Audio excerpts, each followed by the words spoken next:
Frau Driesch, Sie konnten schon als Kind Geistwesen wahrnehmen.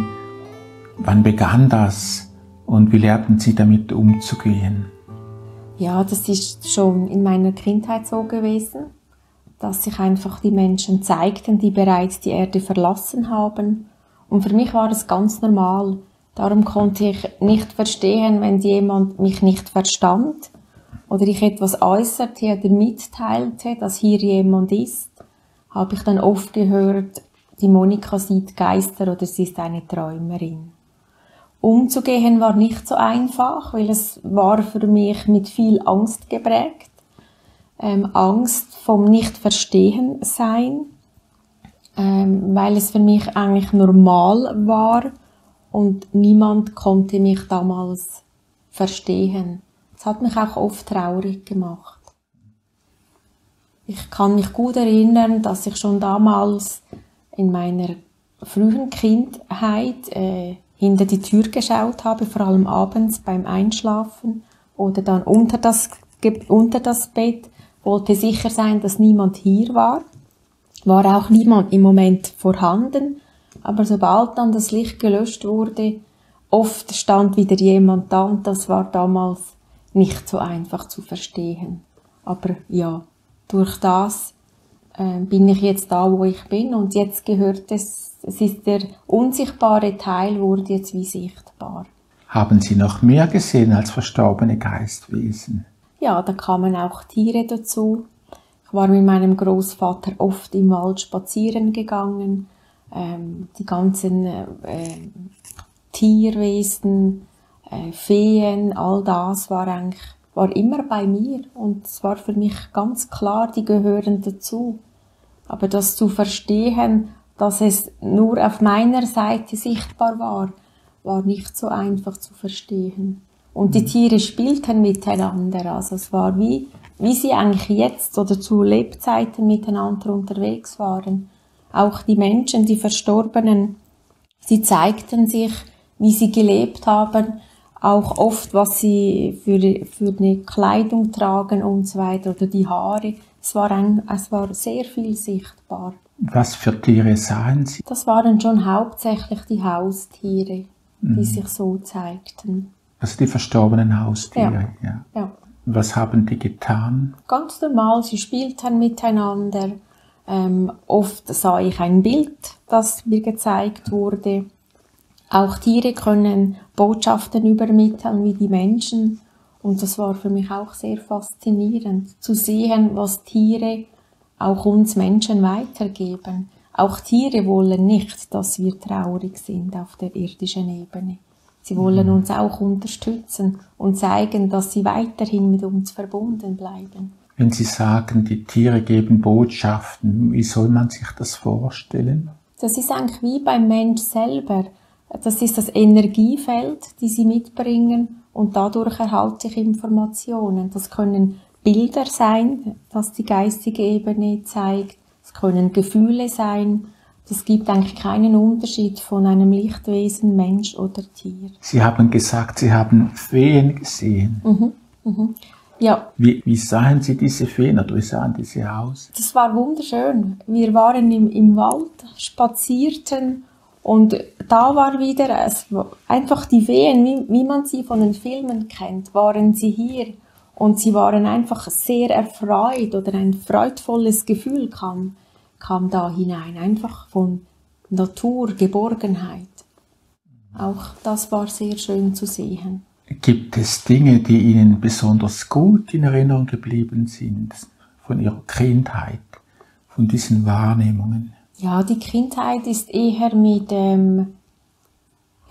Angst und Zweifel verbunden. Aber jetzt weiß ich, dass es zu mir gehört. Also jetzt kann ich es natürlich anders anschauen und bin auch dankbar für all diese Erfahrungen, die ich machen durfte. Was ein sehr spezielles Erlebnis war. Ich war in den Teenagerjahren und als ich dann wieder mit dem Auto unterwegs war, es gab eine Zeit, 7 Jahre, in der ich keine Lichtwesen sah, keine verstorbenen Tiere, einfach frei. Es war für mich auch sehr befreiend damals. Habe aber in einem Altersheim gearbeitet. Und in dieser Zeit wurde mir der Tod auf eine andere Ebene vor die Augen geführt, was auch sehr eindrücklich war. Und als dann diese 7 Jahre vorbei waren oder es war in einer Beziehung, die Beziehung ging dann auseinander, sah ich gerade wieder im ersten Moment, als ich mit dem Auto unterwegs war, dass auf der Rückbank oder auf dem Rücksitz wieder ein Herr aus der geistigen Ebene Platz genommen hat. Das war ein sehr spezielles Erlebnis. Nach 7 Jahren ist alles wieder da. Ja. So in den Rückspiegel schauen und jemand sitzt wieder hinten im Auto. Ach, ich dachte zuerst, nein, nicht schon wieder. Und das wollte er mitfahren? Er wollte mitfahren und seit diesem Tag an begleitet mich die geistige Welt wieder täglich. Immer und überall. Ja. Also wenn Sie sagen, Sie hatten 7 Jahre, sahen Sie nichts mehr, von welchem Alter war das? 15 bis vielleicht 21, 22 Jahre, so. Frau Tresch, bei der Geburt Ihres ersten Kindes erlebten Sie eine Nahtoderfahrung. Also die Schwangerschaft war traumhaft, keine Komplikationen, alles wunderbar. Als dann der Geburtstermin näher kam, wurde ich ein wenig kribbelig, was natürlich auch normal ist. Dann eines Tages, als der Geburtstermin schon vorbei war, bekam ich Rückenschmerzen und diese Rückenschmerzen waren unerträglich. Wir telefonierten ins Spital und man teilte uns mit, ich soll ein Bad nehmen. Das habe ich dann auch gemacht, doch die Schmerzen waren nicht weniger geworden, im Gegenteil. Es machte wie der ganze Körper, zog in sich zusammen und ich habe dann auch Blut verloren und dann ging es dann wirklich ins Spital. Wie es so ist, es kamen mehrere Untersuchungen, wurden gemacht und auf einmal kam eine leichte Hektik bei der Hebamme auf. Irgendwie spürte ich, es ist nicht normal, etwas ist jetzt anders.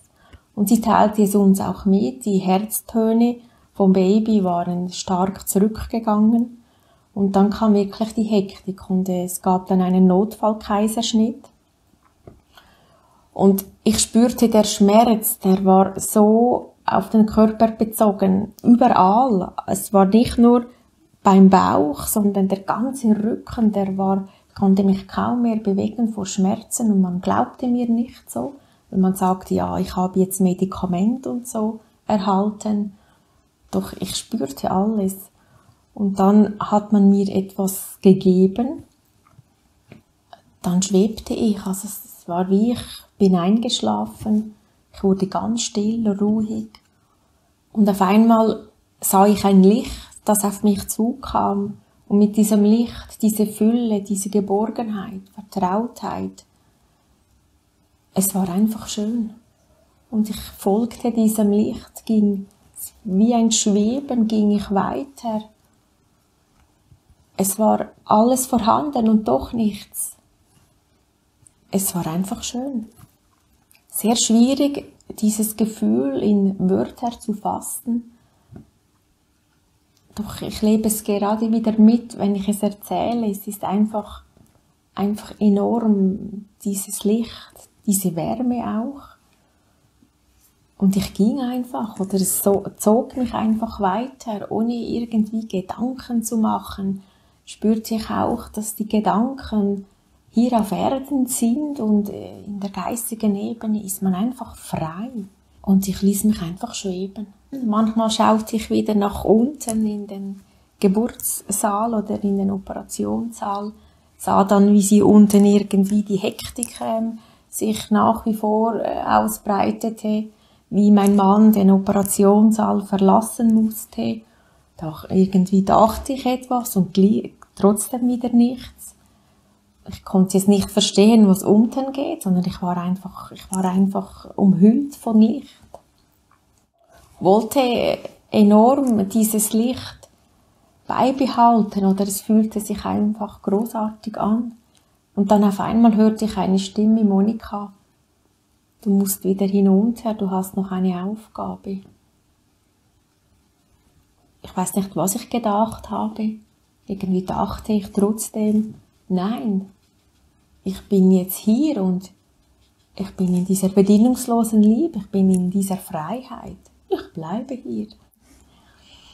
Dann hörte ich es noch einmal und zugleich hörte ich auch ein Kind weinen. Dachte ich, ein Kind weinen? Und durch dieses Weinen vom Kind spürte ich, wie das Licht, diese Vertrautheit, wie wieder zurückging, aber schön langsam. Und es fühlte sich an wie eine Feder, dass ich wieder so zurückkam auf Erde. Und umso näher ich kam, wurde mein Körper mir wieder bewusst und diese Schmerzen erfüllten, waren wieder hier. Und es war nicht so angenehm. Ich wollte wie dort bleiben in dieser Quelle, doch es ging nicht. Was ich jetzt natürlich mittlerweile meiner Tochter sehr dankbar bin, durch dieses Weinen war auch eine Aufgabe wieder vorhanden. Und ich bin froh und dankbar meiner Tochter, dass ich jetzt wieder hier bin. Aber diese Erfahrung war enorm schön. Was war das für eine Stimme, die Ihnen das gesagt hat? Es war eine männliche Stimme. Ich konnte sie nicht einordnen. Ich habe auch niemand gesehen. Es war einfach diese neutrale Stimme vorhanden. Und mittlerweile begleitet mich auch diese Stimme, wenn ich in meiner Arbeit bin oder auch bei den spirituellen Begegnungsabenden, werde ich oft, die meisten Botschaften oder Informationen werden auf Mundart gesprochen und dann kommt auf Hochdeutsch oder Schriftsprache diese Stimme, die spricht dann wie durch mich. Und es ist immer diese Vertrautheit sehr präsent. Was für Auswirkungen hat diese Nahtoderfahrung auf Ihr weiteres Leben? Eine sehr starke Auswirkung. Es kam ein Bedürfnis auf, mich den Lichtwesen mehr zu öffnen, also den verstorbenen Menschen und Tieren, weil ich wusste, diese Erfahrung, wie ein zweites Leben habe ich jetzt bekommen, möchte ich teilen. Ich möchte den Menschen das Gefühl geben, dass man vor dem Tod keine Angst haben muss, dass es weitergeht, dass wir nur der irdische Körper verlassen werden, aber dann auf eine andere Ebene weitergehen. Und dann habe ich meine Praxis Innere Quelle hier in Altdorf eröffnet, um genau den Menschen das weiterzugeben, um aufzuzeigen, wir müssen nicht Angst haben. Wenn Sie Menschen beraten, welche Sorgen bringen diese meist oder oft mit? Oft geht es um Gespräche oder Situationen, die auf Erden nicht gelöst werden konnten. Kann auch eine Situation sein von Vergeben, dass man mit Streit auseinandergegangen ist. Oder viel zu früh, höre ich auch viel, wenn jemand Junges in die geistige Welt ging. Das war zu früh und so weiter. Doch aus meiner Sicht gibt es kein zu früh. Wenn die Seele parat, also einverstanden ist zu gehen, dann geht sie. Das Alter spielt hier keine Rolle, sondern wir kommen vom Licht und wir gehen ins Licht. Und es gibt kein zu früh oder zu spät. Aber das zu verstehen, wenn natürlich eine junge Person gegangen ist schon oft schwierig. Aber wir müssen Vertrauen in diese Situation geben, dass jedes Sterben oder der Tod zum Leben gehört. Wie die Geburt, wir kommen vom Licht, gehen ins Licht. Wenn Sie sagen, wir kommen vom Licht und wir gehen zum Licht, glauben Sie an eine Wiedergeburt? Glaube ich, ja. Frau Dresch, herzlichen Dank für das Gespräch. Vielen Dank Ihnen. Merci.